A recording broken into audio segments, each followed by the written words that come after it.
Welcome to the Courage to Live podcast. My name is Josh Bitsko. I'm a retired police captain with 24 years of experience out of Las Vegas. Currently, I travel the country and I teach people about courage, resilience, and leadership. Today, we're going to talk about the loneliness of leadership.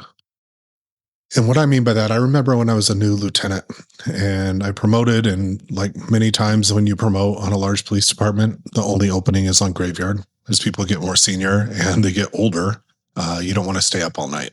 And which was okay with me. I spent a large part of my career on graveyard. I actually enjoyed it. No traffic, more exciting calls, generally younger cops that want to go out and work. So, especially as a new leader, it's a great place to cut your teeth. The issue is, as you get older, it's harder to have that sleep schedule because it's just naturally not on your circadian rhythm.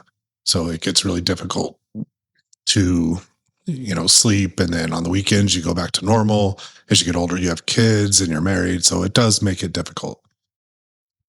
And when I was a new lieutenant on graveyard, generally there was maybe only one or two other lieutenants working in the valley. And at that lieutenant's that rank, you're a shift commander, and generally, you are by yourself. You're not one of the team, you're the leader. And so you can spend some time with your sergeants who are generally newer, but it can be lonely, like just like physically lonely to work a 10-hour shift and not have another peer. So a lot of us lieutenants would get together and get coffee or go to lunch together. And I wasn't generally the guy that hung out with the people that worked for me. That just wasn't how I operated. So there's that aspect of leadership, and just knowing that if you're doing your job, you're not friends with the people that work for you. The other thing that happens, that I always found curious, is the higher you rise, the fewer people tell you the truth. And you get to a point where people tell you what they think you want to hear rather than what actually happened or what's actually going on. And it's something to be aware of, especially as a new leader out there, even as a sergeant, lieutenant, or taking a new manager position. Know that your people are going to try to navigate your emotions or try to not upset you or tell you what you want to hear. And knowing that is a big part of becoming an effective leader. So finding that person that is willing to tell you the truth about what happened can be really important in a leadership position, especially as a new leader. I had a squad when I was a new sergeant, and I didn't really necessarily know what I was doing. I was young and I was being really hard on the team. And I had a senior guy on the squad comes tell me, "Hey, Sarge, you need to like tone it down a little bit." And I appreciated the candor, and he was right. I can be firm without harping on every little thing.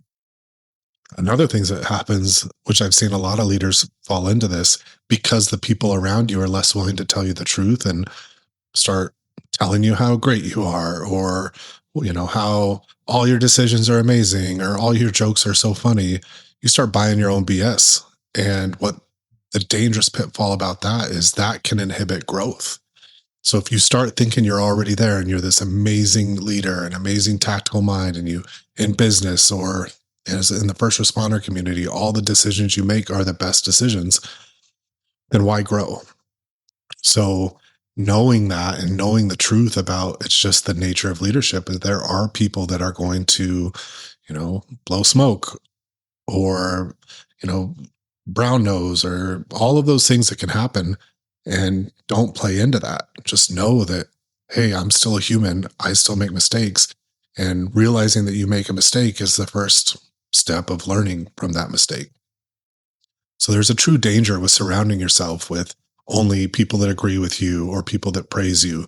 And I'm not saying you need everybody always to be disrespectful or be rude to you. Like, you need to be able to stand up for yourself as a leader and teach people how to talk to you.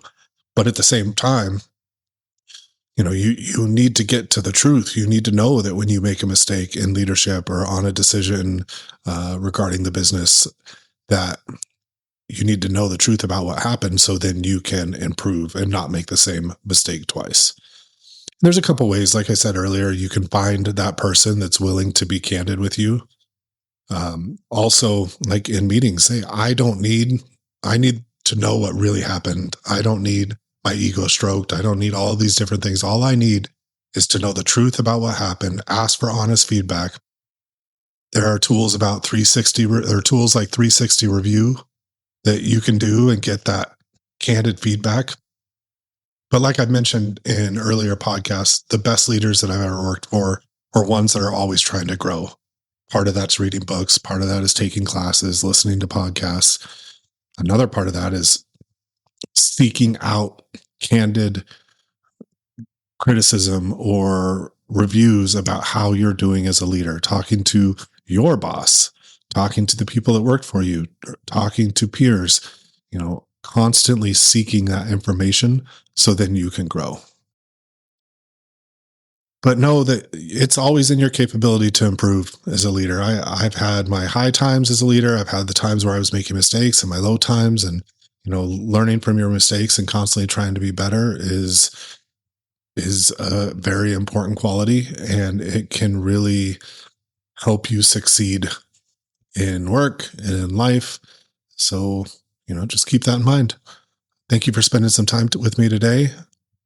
If you enjoyed the podcast, please share it with a friend or subscribe or leave a review. So I appreciate you guys listening.